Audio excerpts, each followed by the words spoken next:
Last lecture में, sorry last class में, lectures तो यूट्यूब आप लोग के लिए क्लास ही है, ठीक है। लास्ट क्लास में आप इन सारे टर्मों से वाकिफ हो चुके थे। ये सारा टर्म क्या कहना चाहता है, प्लाज्मा मेम्ब्रेन में फ्लूइड प्रोजेक्ट मॉडल हम लोग क्यों पढ़ते हैं, और कि ओए क्या दिक्कत है, खड़े करके पूछेंगे तो केमिस्ट्री नहीं है जो पॉइंट टू पॉइंट जवाब दे देगा, याद रखना।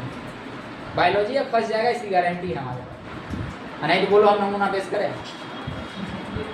चल यहाँ पे ध्यान दो, इसलिए कहते हैं। तो आपने देखा जो प्लाज्मा को घेरे हुए था, दैट मीन्स जो सेल को सराउंडिंग से अलग कर रहा था, एक बाउंड्री जो था वो क्या था आपके पास, सेल मेम्ब्रेन या प्लाज्मा मेम्ब्रेन, या उसी को नाम हम लोग कहते थे सिलेक्टिवली परमिएबल मेम्ब्रेन। आपने देखा ये सिलेक्टिवली परमिएबल मेम्ब्रेन है, दैट मीन्स ये मेम्ब्रेन किसी भी चीज़ को सेलेक्ट करके किसके पास भेज रही है, इनसाइड द सेल डाल रही है। दैट मीन्स दो सॉल्यूशन हो रहा है, एक सॉल्यूशन इनसाइड द सेल और एक solution out inside the cell. समझ आ रहा है? अच्छा, सॉल्यूशन क्या होता है, जब कभी भी हम सॉल्यूशन की बात करें आप समझ के चलिएगा कि उसमें दोनों चीज़ मिला हुआ है, सॉल्वेंट भी और सॉल्यूट भी। जिस चीज़ में घोलना है वो तो चीज़ रहेगा, ठीक है, और जो चीज़ घोलना है वो भी रहेगा। जब दोनों मिलता है ना तब जाकर सॉल्यूशन तैयार होता है, ठीक है। समझ आ रहा? अच्छा, आगे एक टर्म आएगा सेचुरेटेड, सेचुरेटेड और अनसेचुरेटेड सॉल्यूशन।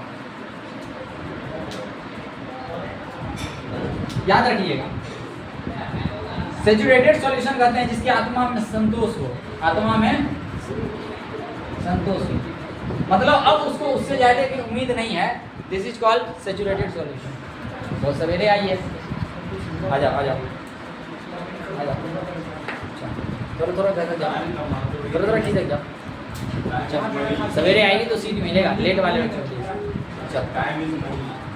हाँ देखिए, यहाँ देखिए, ये नहीं पढ़ेगा तो जो भी मनी रहेगा वो भी चला जाएगा, फिर टाइम कैसे कटेगा ये भी नहीं पता चलेगा, याद रखिए।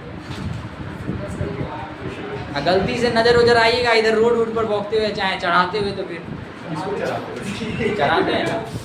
चलिए इधर देखिए, सेचुरेटेड एंड अनसेचुरेटेड, हम टर्म को समझा रहे थे आप। देखिए सेचुरेटेड हमने बताया संतोष होता है इसके दिल में, यानी अब इससे ज़्यादा इसको नहीं चाहिए, दैट मीन्स ये सेचुरेटेड है। जब किसी सॉल्यूशन में, ध्यान से सुनिए, जब किसी सॉल्यूशन में किसी सॉल्वेंट में सॉल्यूट की मात्रा पर्याप्त हो जाती है, अब उससे ज़्यादा उसको कंटेन करने की क्षमता नहीं रहती है, तब वो सेचुरेटेड कहलाता है। यानी ऐसा कोई भी सॉल्यूशन जिस सॉल्यूशन के साथ अब कोई भी चीज़ को मिलाया नहीं जा सकता है, उसको छेड़छाड़ नहीं किया जा सकता है, दैट इज कॉल्ड सेचुरेटेड। और जिसमें तोड़ मरोड़ के या बहुत तेज़ी से हिला उला के पूरा करके, अच्छा दूध से दही बनाते देखा है कभी घर में मम्मी वगैरह को? हाँ नहीं देखा, तो दूध को तब तक मत्ते रहती है जब तक क्या नहीं बन जाए, लस्सा बनता है ना उसका, ठीक है, जो भी बनता है हमको भी नहीं आइडिया उतना, बस हम देखें मम्मी को वो बनाते हुए। तो उसमें क्या होता है, वो कैसे भी कैसे करके उसको क्या करना चाहती है, पूरे तरह से तोड़ देना चाहती है। ठीक इसी तरह इसमें भी है सेचुरेटेड और अनसेचुरेटेड सॉल्यूशन। यानी सेचुरेटेड सॉल्यूशन में अब आप किसी नए सॉल्यूट को ऐड नहीं कर सकते हैं, उसकी एक मात्रा थी जो मात्रा उसकी फुल हो चुकी। अनसेचुरेटेड सॉल्यूशन में आप कोई चीज़ एक्स्ट्रा ऐड कर सकते हैं। समझ आ रहा? सेचुरेटेड का मतलब ये होता है, ये सेचुरेट है यानी स्टेबल है, इसको हिलाने की कोशिश ना की जाए। अनसेचुरेटेड का मतलब हुआ कि ये अनस्टेबल है, ये हिल डुल सकता है, ओए हिल डुल सकता है। समझ में आ रहा क्या? इतना बात समझ में आ रहा? अच्छा, ये बात है जब केमिस्ट्री पढ़ेंगे तो इसको और समझेंगे, लेकिन अभी जिस सॉल्यूशन से हमको मतलब है इस चैप्टर में जिस सॉल्यूशन से मतलब है वो सॉल्यूशन को हम लोग तीन प्रकार से समझने की कोशिश करेंगे, that is called hypotonic, hypertonic और आइसोटोनिक। ये तीन टाइप ऑफ सॉल्यूशन जो अभी हम लोग देखेंगे, ये तीन टाइप ऑफ सॉल्यूशन हमारे लिए इम्पोर्टेंट है। इतना बात समझ में आया क्या? चलिए पहले कॉपी में सेचुरेटेड सॉल्वेंट प्लस सॉल्यूट लिख के सॉल्यूशन कीजिए, सॉल्यूशन को सेचुरेटेड और अनसेचुरेटेड कीजिए, ठीक है। क्लास 10 बॉन्ड जब हम लोग पढ़ेंगे ना, सेचुरेटेड बॉन्ड, अनसेचुरेटेड बॉन्ड, क्या बोलो? तो हम आपको टाइप्स ऑफ सॉल्यूशन में अभी बताया कि 3 टाइप्स ऑफ सॉल्यूशन को समझना है, that is called hypotonic, isotonic और हाइपोटोनिक।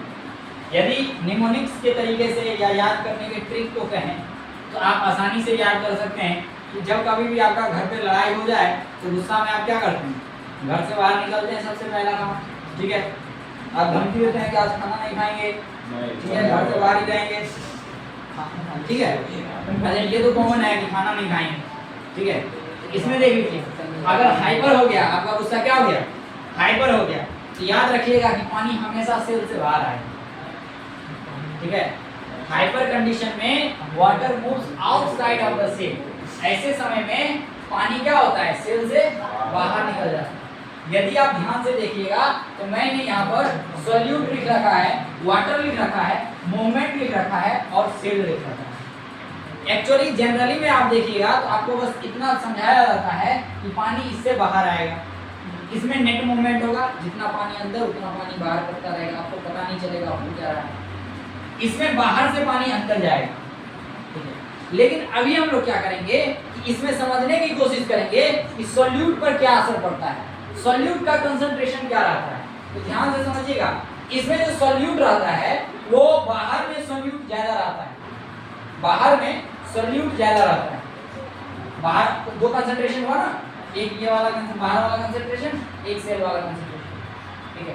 तो मैं समझा रहा हूँ कि सेल के अंदर किस तरह से वाटर मूवमेंट होगा, ये समझाने के लिए मैंने अभी आपको बताया कि 3 तरह, हाइपोटोनिक, आइसोटोनिक और हाइपोटोनिक का मतलब दिया जा रहा है। इसमें जो आप जान रहे हैं कि हायर सॉल्यूट जो होगा, सॉल्यूट का कंसंट्रेशन जो होगा वो किधर ज्यादा होगा, सेल में या सेल से बाहर, सेल से बाहर।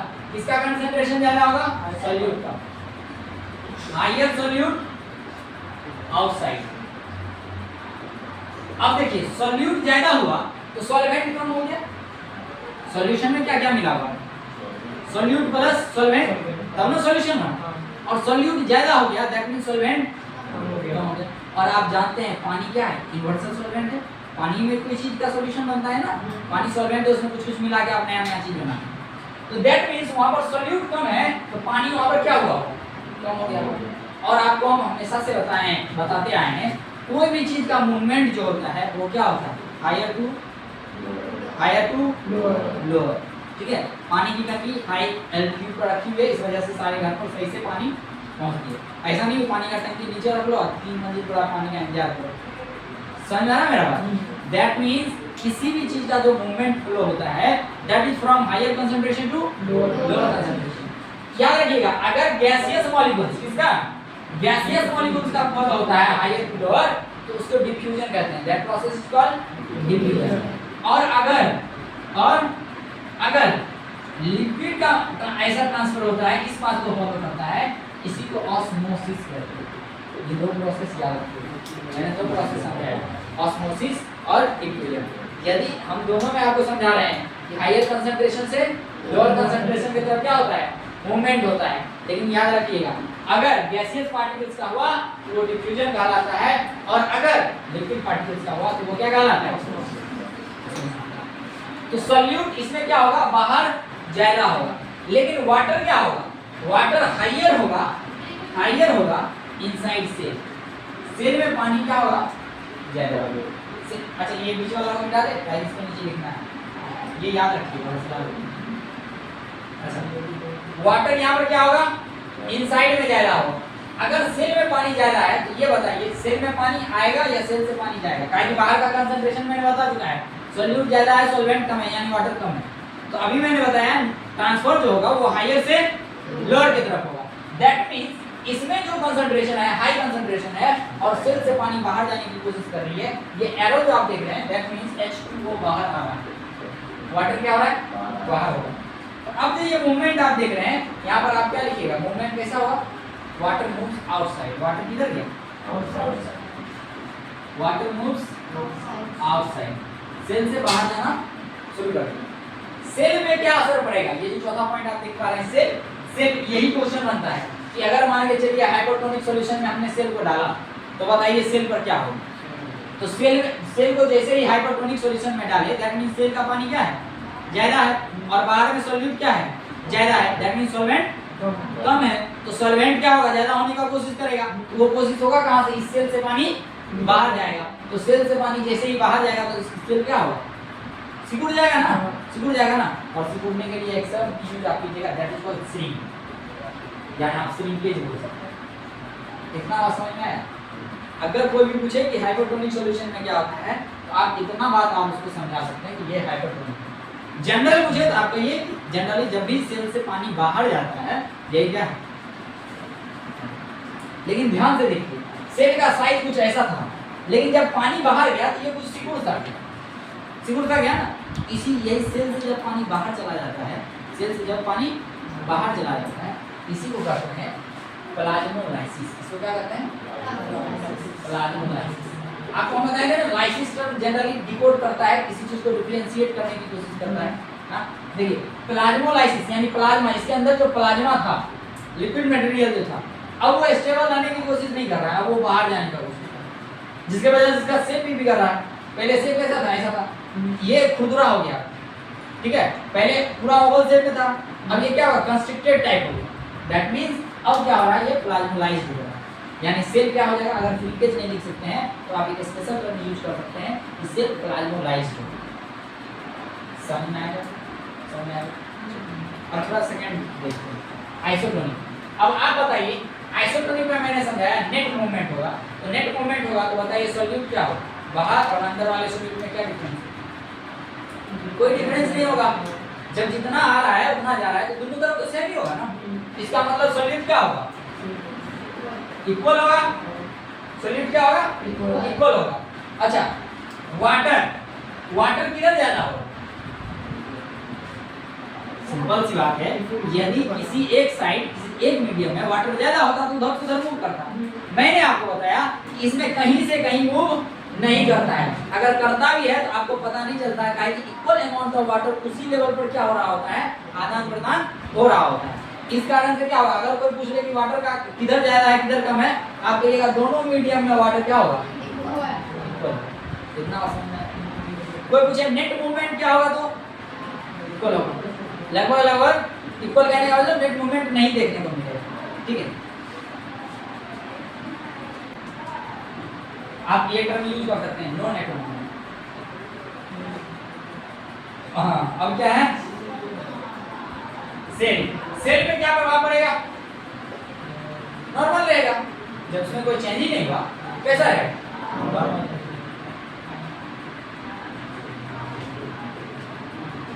अब एक सॉल्यूशन आपके पास आ रहा है, that is called hypotonic solution.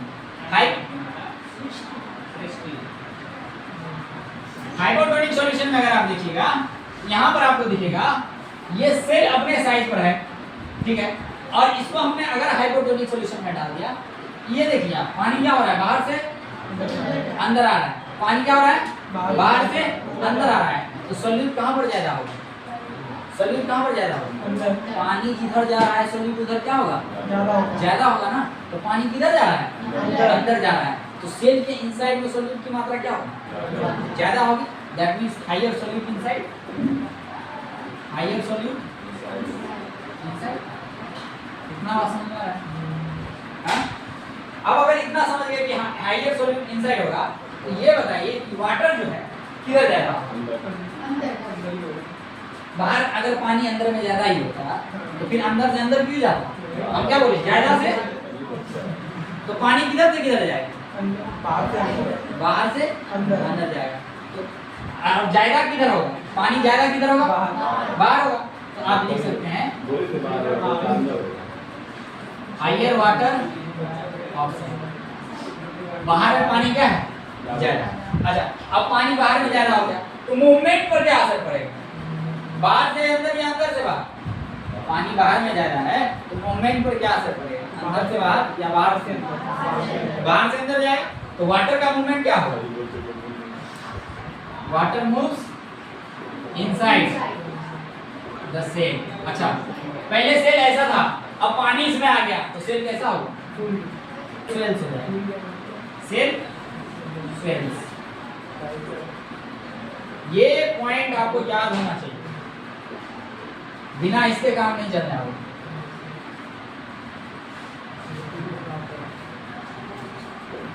समझ में आ गया? समझ में आ गया तो मर्दों में छोटा भी बोल रहा है।